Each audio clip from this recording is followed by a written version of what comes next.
বাগেরহাটে সড়কের পাশে খাদে পড়ে গেছে হিন্দু ধর্মাবলম্বীদের একটি বিয়ের যাত্রীবাহী বাস। এতে কয়েকজন যাত্রী আহত হয়েছেন। দুর্ঘটনার পর পাশের মসজিদের মুসল্লি ও স্থানীয়রা দ্রুত এগিয়ে এসে বাসে আটকে পড়া যাত্রীদের উদ্ধার করেন। শুক্রবার 6 মার্চ দুপুর আনুমানিক 1:30 মিনিটে বারাকপুর পোলেরহাট সড়কের ফকিরবাড়ি এলাকায় এ দুর্ঘটনা ঘটে।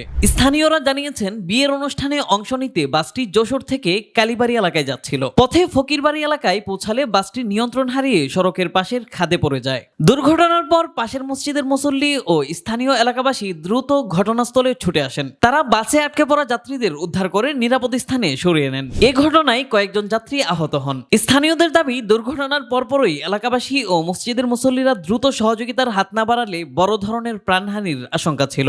ঘটনার পর এলাকায় কিছু সময়ের জন্য আতঙ্ক সৃষ্টি হলেও দ্রুত উদ্ধার তৎপরতার মাধ্যমে পরিস্থিতি স্বাভাবিক হয়।